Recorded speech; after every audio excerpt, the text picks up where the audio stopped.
Hello Tech Pros, episode 124.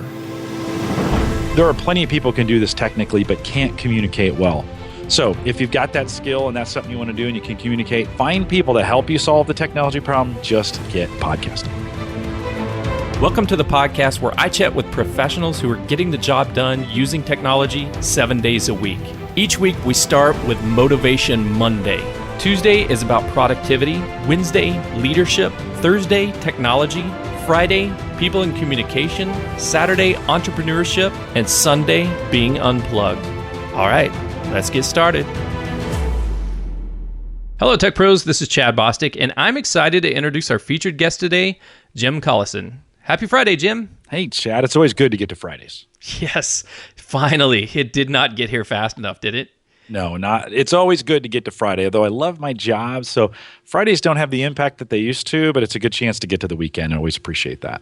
Well, you know, I love my job too, and I work from home, so you'd think a Friday is the same thing as a Monday is the same thing as a Saturday, but we actually have a little bit of rules around the house, and so, you know, my weekend is still the weekend, and so it's a good time to celebrate with the family. Right on. And it gives me a chance to do some things I don't get a time to do during the week, so it's nice to get to the weekend, throw a little disc golf. Awesome. We're going to hear all about that in just a moment. But first, I'll introduce you to the audience. Jim Collison is a performance team lead at Gallup Technology in Omaha, Nebraska.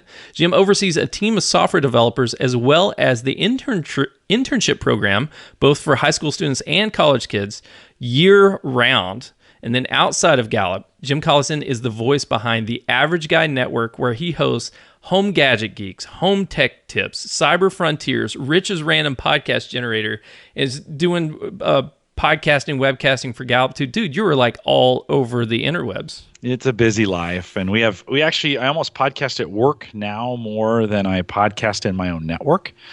So it's exciting times. I mean, we just figured out a way to take that stuff to the enterprise.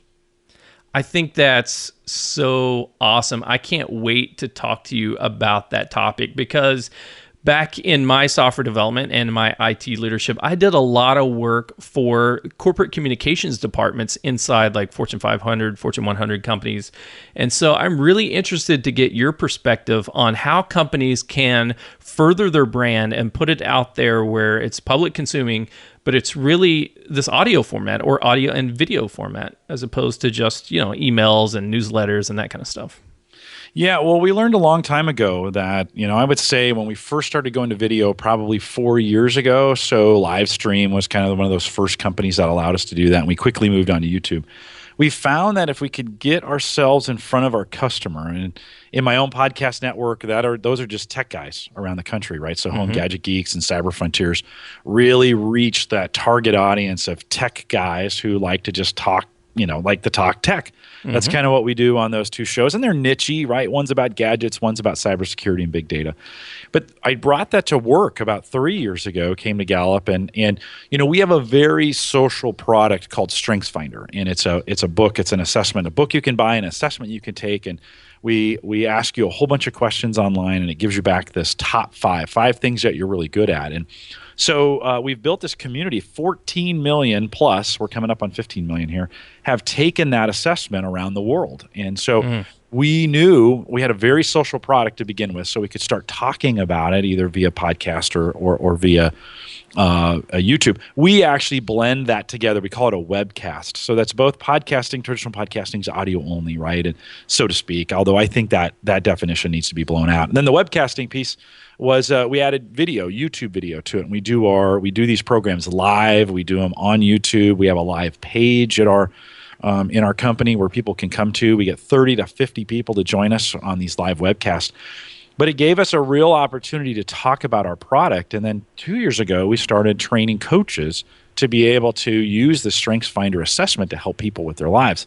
Well, how do you keep a global audience of coaches, right? We train them all around the world. We have course offerings in India and Singapore and Sydney and Berlin and in London and now in South Africa. And so how do you keep a global movement going and saying all the same things at the same time? Well, podcasting is the way to do that. And knowing that, we knew we could create these shows. And I actually, Chad, do it in several time zones. So here in the U.S., we do them during the day. India and Singapore, I need to come in at 9, or I'm sorry, Singapore and Sydney, I need to come in at 9 o'clock at night and do them. And in India, I start them at midnight. And it's just one of those things, like we want to do them live in the region that they're in. And we have had, so our niche, we have a hyper niche, right? We think about StrengthsFinder, and then we think about StrengthsFinder coaches. That's a very small, those numbers are in the thousands. And yet we can still reach them with these great products and keep them saying all the same things by creating these webcasts for them. I love the media. Going back to my roots, to my beginning as a very, very shy, introverted kid who loved technology, but just was very, very uncomfortable talking about people. I learned a big lesson over the course of the last, 20, 25, 30, 40 years, however long it's been since I started thinking in this area, that it's not what you know, it's who you know. And developing these relationships and these communication skills is paramount to growing your career or building a business or whatever you're trying to do in life. And I love what you're saying about getting everybody on the same page, because that alignment is so powerful. When you can get a whole group of people, regardless of how big it is, if it's just 2 people or 2,000 people, it's still amazing to get all of those people, all of the coaches around the globe to use the same language, to use the same styles, to use the same skill sets, the same tools, and everybody's going in the same direction. There's just a lot of punch behind that. No, for sure. And what we find too is it's an amazing form of professional development. So we actually bill it that way. We say we create these videos. By the way, we make them free, so no barrier to entry. Anybody can watch them. You don't have to be a coach. You don't even have to be one of our certified coaches that we have available. Anyone can watch them, but we make them available for free. And we say, hey, these are in, so every week we create 3 hours of professional development for our coaches that they consume either listening to in the car, on a train, in a plane, right? And then catch those with them earbuds in and listen to it, or we make them available on YouTube if they want to see them. Chad, I was a little surprised. We had a Clifton Strength Summit last week. So about 750 of these coaches from all around the world descended on Omaha. And we had this kind of 2.5-day summit where it was a conference and there were breakout. Think about your average conference, right? It was something like that. Mm-hmm. But I know they're listening and I know they're watching because I got recognized by hundreds of them, it felt like. And, hey, I've seen you on the video, or, oh, thank you for doing these videos, right? And so we got this really good, first of all, as a woo, right? As a person who likes to go out and woo people, it felt really good. Like it's great when you podcast and people come back and say, hey, I appreciate what you do. That part is awesome. But it's also a mark of engagement. For the first time, I could get a physical in-person reaction to what we were doing with our webcasts. And it was exciting to hear some of the ways they're using it and responding to it. Heck, I even interviewed someone who quoted what we were doing on the webcast. And you're like, wow, that's an incredible form of engagement. So we know we're reaching our customer and we get the feedback from them almost in real time on what they want to hear or what we can do more on or how we can expand that. So it's been a great way to communicate to them. So this media, right, I think it's very, very interesting, especially for the enterprise. Right now, I'm talking to, there may be people at work, there may be people at home, in the car, working out, but it's a choice, right? To dial into a podcast or a webcast or whatever you want to call this media, it's an absolute choice to do it. And I love the fact that you brand this as professional development, because that's exactly what we're doing here on this show as well as your shows, is teaching people, giving them the resources and the information that they need to improve their career or improve their business. That's what it's all about. And they're specifically, they have a lot of options, so many options, and they're specifically choosing these shows because they know it's going to help them achieve their goals. Yeah, and it scratches the itch, right? It's an area they're interested in, and we do not take it for granted that they give up a certain amount of their time. Now, one of the secrets we tell them is listen to us at 1.5 speed or 2 speed. You can get a lot more of us in. Though you may sound like the chipmunks. You might, although a lot of modern podcast players today, even on YouTube, you can speed that up and it doesn't speed up. They take space out of the audio as opposed to actually speeding up the audio. That's kind of the trick that they're using. So I listen to most of my podcasts now, and I listen to dozens every single week, and I listen to them at like 1.3 speed just to kind of take advantage, and it takes the spaces out and some of those things on it. So that's a little trick we tell them, but we don't take for granted. Those are our most engaged customers, right? They have to find us and download us and then commit to listening to us on a fairly regular basis. They also apologize to me when they miss the live show or they that, they get behind on, oh, I'm so sorry, right? It's a great mark of engagement. So, going back to the beginning, it's a great way of keeping everybody on the same page saying the same thing. So if you have a business where that's important, this communication, and I think that's about 100% of the businesses out there, right? Absolutely.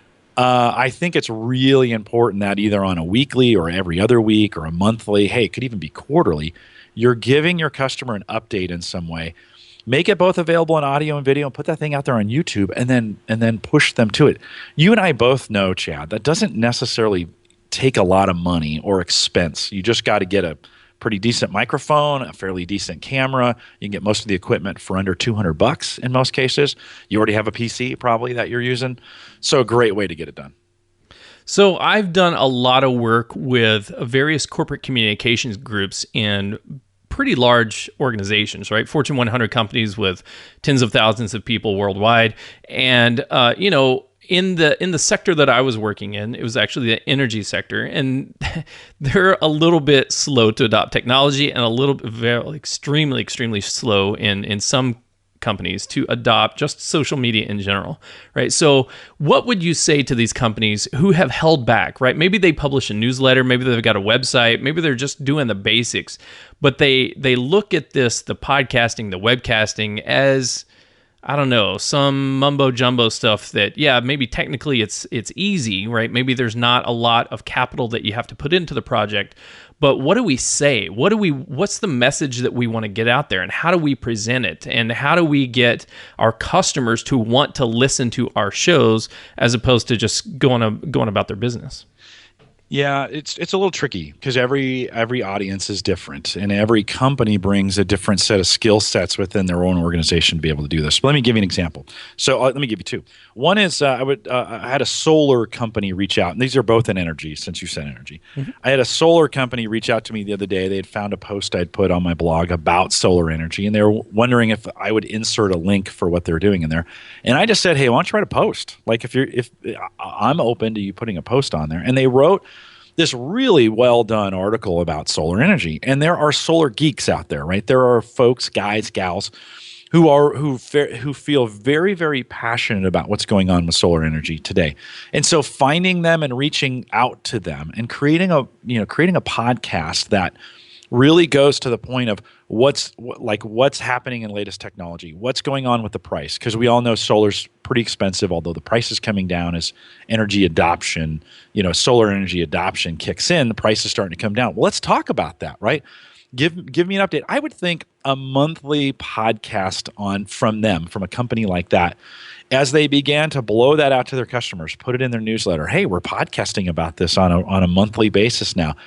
They could interview some of their engineers, some of the latest tech. They could have guests on, right? I mean, that format would really work. And actually, I know some podcasts that are like that, but they're all done by independents. I'd love to see some companies that are actually investing in this do it. Likewise, here in Nebraska, OPPD is our public power district, the Omaha Public Power District. And every month in my bill, I get this, and I should subscribe to this bill via the internet, right? But I still get the physical bill, and I almost still get it because they have a newsletter that's in there. And there's lots of great information in that newsletter about what's going on. I would love to see them get local on this and have, a monthly podcast because there's some cool things that are going on with energy. They're recently closing down their nuclear power plant here in Nebraska, which is a big deal. Wow. And so they made a decision to spend $1 billion to shut this thing down because it was going to cost $1 billion plus over the next 10 years to keep this thing up and running. And of course, nuclear power is not really popular right now, but it would be great to have that dialogue from a corporate communications person of something I could listen to. I'm interested in those kinds of things. And so a YouTube video or something like that. So even in those areas where people are like, oh, Jim, that's probably boring, done well. You have to have a little vision for this too, Chad. I don't think you can just turn on the mic, and do it. But I think even those things people are interested in. So I love the fact that you use the term dialogue, because to me, that's what it's all about. It's connecting to people on a much more a deeper relationship than just sending an email or just publishing a newsletter, right? That text-based information is easy to disperse and easy to edit, right? To make sure that you don't accidentally say something. You could have a million people proofread it before you put it out. But to me, that just a simple voice conversation of you and me having this conversation, right? I'm understanding that Jim is a person, right? Jim is not just a brand, right? He's not just a cog in the wheel behind Gallup Media or behind any of these other pieces of these companies that you're working for, right? You're an actual person. And if once companies can start relating to people, their customers, their constituency, just the general public on a person-to-person relationship basis, I think that drives the adoption, the understanding, the willingness to forgive and forget, or just to talk to people and engage in that dialogue is much greater than just if you publish text. Yeah. And here at Gallup as a recruiter, so one of my roles is I go out and recruit college students and professionals to work for us in the tech sector, right? So we hire software developers, project managers, those kinds of things. And what I'm finding is as I'm creating this content for Gallup, and okay, now this is strengths related content, right? So this doesn't have anything to do with technology. It's all our Strengths Finder tool and our coaching community. But I find those folks that are wanting jobs here find me because people, they'll Google me when they find out that I'm going to be interviewing them for whatever reason.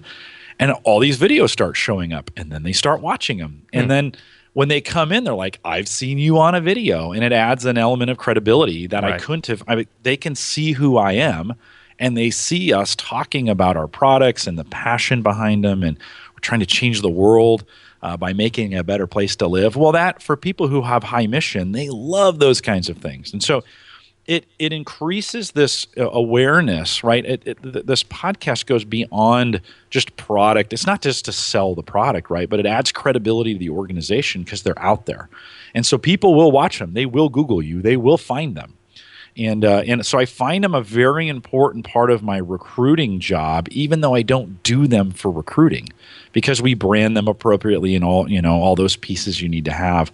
I often find, and I'm sure that people have watched these for whatever reason and thought, oh, hey, I should probably think about taking the Strengths Finder assessment, right? It's $15, gallupstrengthcenter.com. We say that all the time. They can pop in there, take the assessment.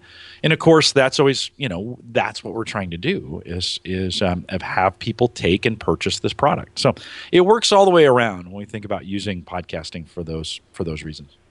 So your video podcast, when you were just describing it before, I said, you know what? It sounds like what Jim's describing here is like more of a webinar. It's more like an online web seminar that he's presenting in these different time zones to the local people live, watching it live while you're presenting the information.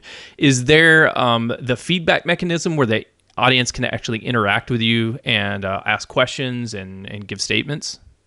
Yeah, and I actually have a pretty strong reaction when people call what I do webinars, just because I always feel like, and listen, the lines are kind of gray here, so I won't get too crazy about this, but I always felt like that webinar approach was very one way. I was disseminating information surely for the purpose of you understanding something, like it's a sales presentation. Okay. That's how I see webinars. Now, there are some platforms that have come up that allow two-way interaction and some of those things. But I always think of webinars for the express purpose of selling something. When I think of podcasting, I think of that for the express purpose of creating community. If you happen to sell something along the way, well, awesome. It's a great side benefit. But we wanted to create community with our webcasts. And so we have a live page that folks can come to. We advertise on Eventbrite. So every single event has a live tag to it where people can register and put that on their calendars so they can join us. We get 30 to 50 live on our shows. Depends on what region we're in. Here in the United States, we get a little bit more than we do when we're in Asia or in Europe. And we encourage people to communicate. So we have a chat window on the live page where people can jump in. We get well over 75% of those watching to actually engage with us in the chat room. And so while it's going on, we're taking live questions. The chat room is interacting with the program itself. And so we get this community built. And I have people, like I said, I think I said earlier, people apologize when they can't make the live show. Right. It's become a part of their daily or their weekly routine with us of, I would never miss a theme Thursday, or I would never miss a call to coach because I'm there every week. They actually make friends in the chat room. They're used to seeing each other in there. And so they look forward to that weekly connection with their friends, again, they don't know all parts around the world, but they recognize each other, in the chat room, and it's building that engagement. What's interesting is during the summit that we had last week, some of them were meeting each other for the first time. They had known each other in the chat room, but this was an opportunity for them to connect together in person, and that was powerful. Yeah, I love that sense of building the community, right? So as you and I are talking, we're not actually broadcasting, or at least on my end, I'm not actually broadcasting this live, but I do have a chat window through Skype, or not through Skype, excuse me, through Slack. So we have our own Hello Tech Pros Slack channel, which if you're interested, go to hellotechpros.com/Slack. And it's a chat tool where everybody can get on, talk about the podcast or just talk about life. Say, hey, I had a really, really great Motivation Monday today. I just wanted to let you guys know that I'm pumped up and excited to face the week. Or, you know what, this is the new tech that I think you guys should take a look at on Tech Thursday.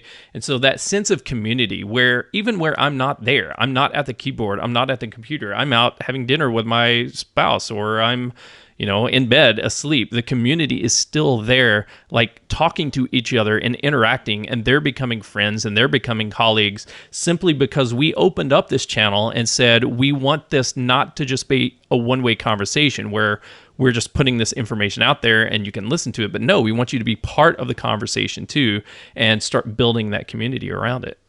Yeah, no, for sure. It's a great tool to really get a sense of who's in your community and then interact with them. And I have, like I said, at the summit, I had hundreds of people coming up to me wanting pictures and selfies, and it was a little awkward, to be honest with you. It's got to be a little. I have never had that kind of recognition before, but for me, it was a validation. Like people say, well, yeah, but does this podcasting stuff really work? Well, apparently it does, because I got all this recognition during the summit for people I never met.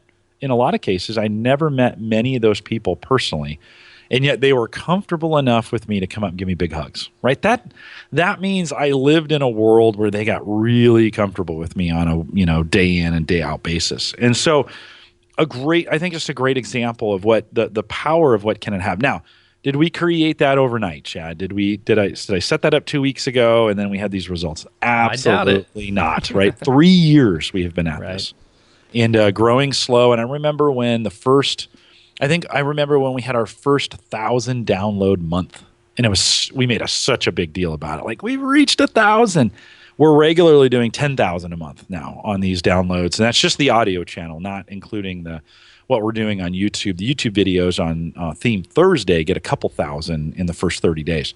So we're really, and for us, it's a small niche. So I expect those for now to stay, south of 5,000. If it went over 5,000, I'd get really suspicious. Like, okay, we don't have that many people on the planet that would care enough at this point. But for us, I'll count it a success.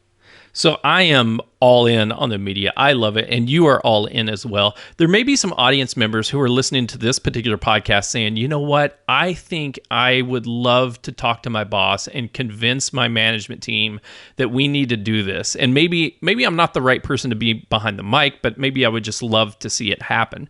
So in just a moment, Jim, I want to ask you about, what's the process that a company can go through to put together their own not webinars, their podcasts, their videos, whatever that they want to do. But first, we're going to take a quick break and thank our sponsors.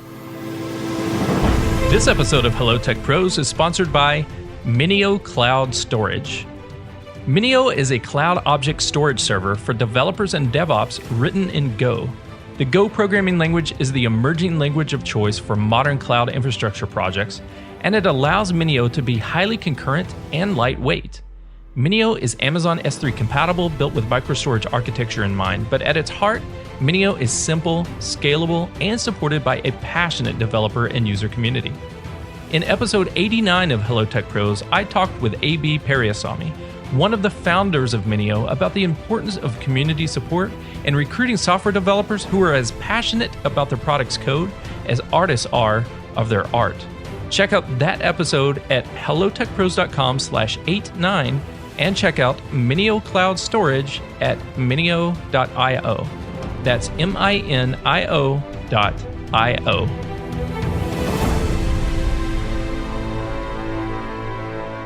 Okay, we're back with Jim Collison. the team lead at Gallup Technology and the voice behind so many different shows, such as the Average Guy Network, the Home Gadget Geeks, the Home Tech Tips, Cyber Frontiers, Rich's Random Podcast Generator, and of course, the Gallup Technology shows themselves. Jim, you've been telling us about how awesome the engagement is with the customers, with the viewers, with the listeners. You're really building this community of people. And there's probably some listeners on the other end that are saying, you know what, either I would love to do this personally just because I want to start my own show about, Star Wars or whatever my niche is that I care about, or some people who are thinking, this might be a great format for my company.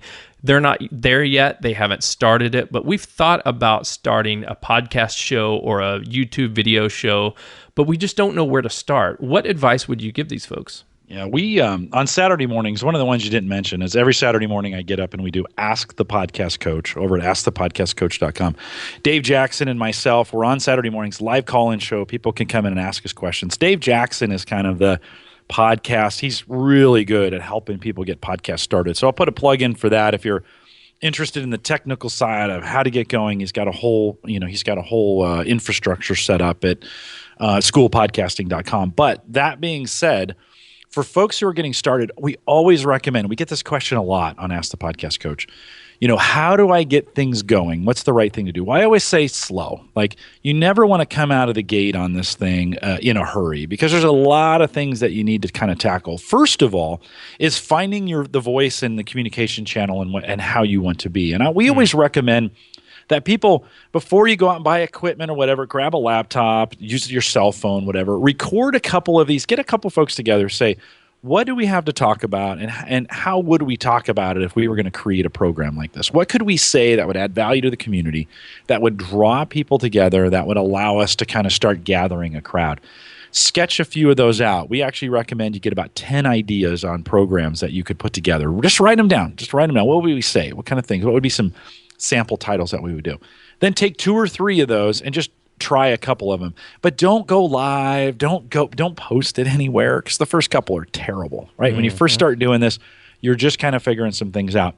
And internally, just produce them for yourself. Get some feedback on it. Let some folks listen to it. Know you're doing this in a pilot scenario. You're not worried about sound quality. You're not worried about distribution. In fact, these early ones, you don't even want to put anywhere. You just make them to get better. Critique yourself. Start saying, okay, how would this work? You might find people who said they wanted to do it but weren't very good at it when they got there, or vice versa. Some folks who didn't volunteer, but later on you find out, man, you're pretty good at this. You should join us for this. Have some guests come in. Just play with it, right? Take 2 or 3, take 60 to 90 days to kind of mess around with it. Get good at it. A format will emerge in that. You'll learn some things about yourself. I'd love to say there's a winning format for everybody, but there isn't. Like, the winning format is the one you're best at. So figure out what that is. Figure out what works for you and how you're going to do it. Then and only then, try to record one. Now, from an equipment standpoint, a lot of people think you have to have a lot of equipment to get this done. A laptop, an ATR 2100, and you can get those for $60 or $70 on Amazon. They're available in most places around the world. A Samsung Q2U will fill in a part of the world where a 2100 doesn't exist. And Chad, I'm sure you can put those links in the chat in the show notes a little bit later. But a microphone and a laptop, and make sure the microphone is working, and then do a couple shows that maybe you release just to SoundCloud, or you just, however you want to do that. Start getting some feedback from your customers, right? Put those things out. Say, hey, we tried this. Don't make it crazy. Don't try to do too much all at once. Get some feedback. Once you get going, then I recommend, okay, we have a podcast here. And then there's some things you can really sit down and start kind of honing. We put a studio together here at Gallup, but it took me maybe a year to get to this point where we have kind of our own sound studio that I sit in. I'm sitting in it right now. But we didn't do it right away. We took it in little bitty steps to get there. The key is to stick with it, because it's easy to get these things rolling and the excitement kind of wears off, and then pretty soon you're not doing it. You have to have someone who's going to kind of stick with it and make sure it keeps going. But take little steps at a time. Keep adding to it as you go along. Pretty soon you'll have a webcast or a podcast up and running.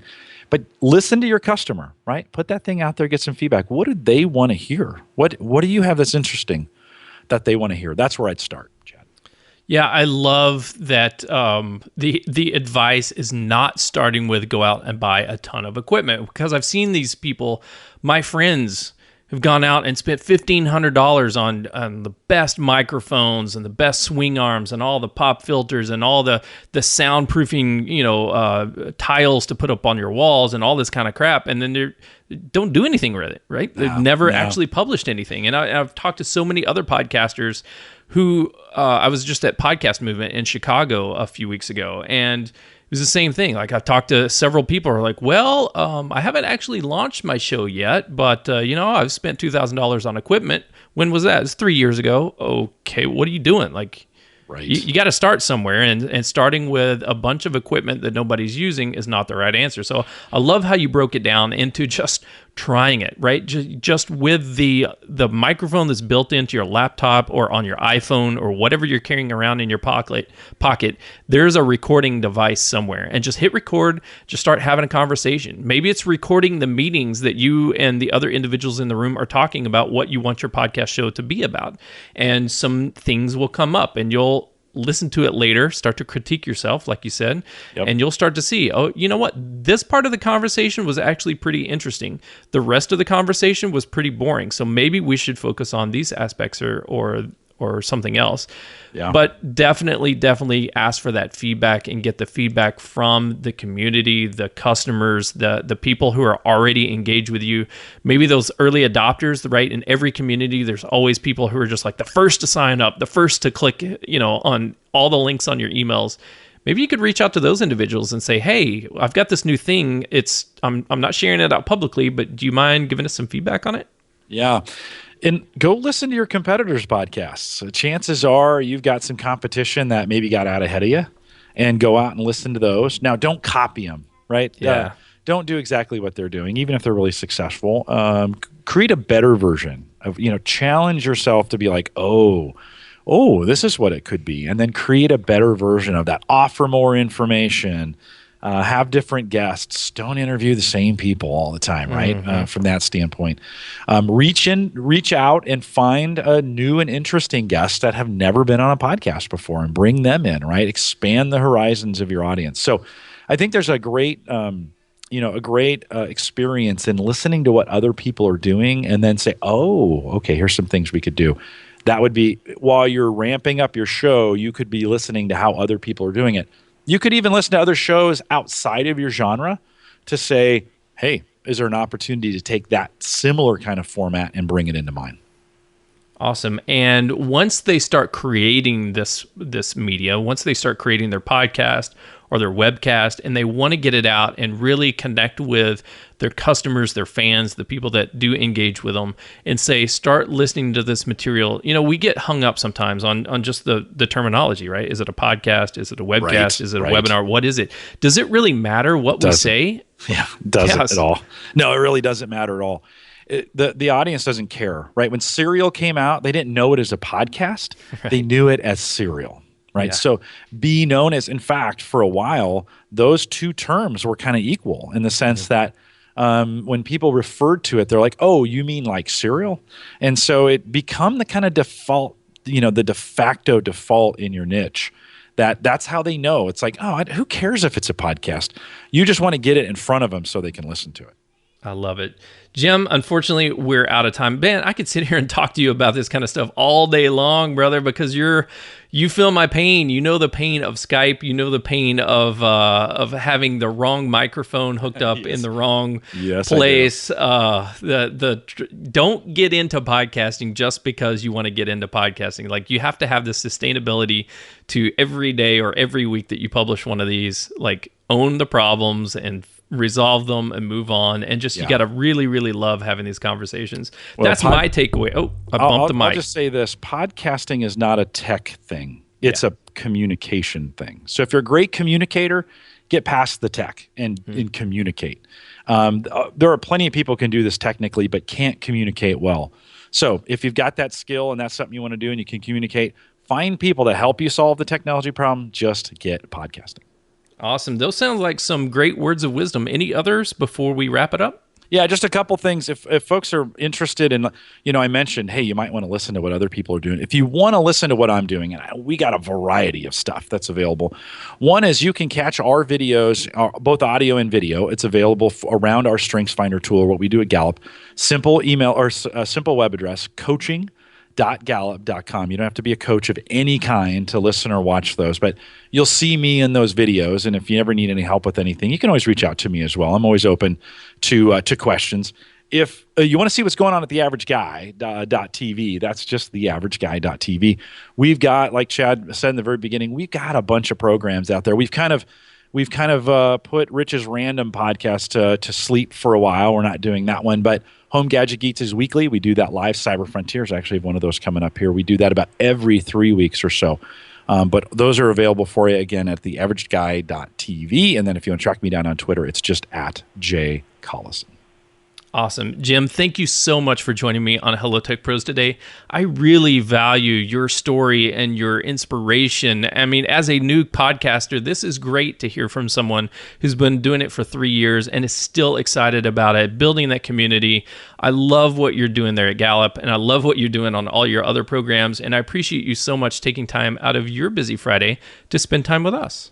You bet, Chad. Thanks for having me on. It's been a blast. I love talking to podcasters, so it's been a blast to be on. Thanks a bunch. You bet. Tech Pros, if you've thought about starting a podcast, but you have put it off, or you're not sure, or maybe you bought a bunch of equipment, just start recording, just start having a conversation.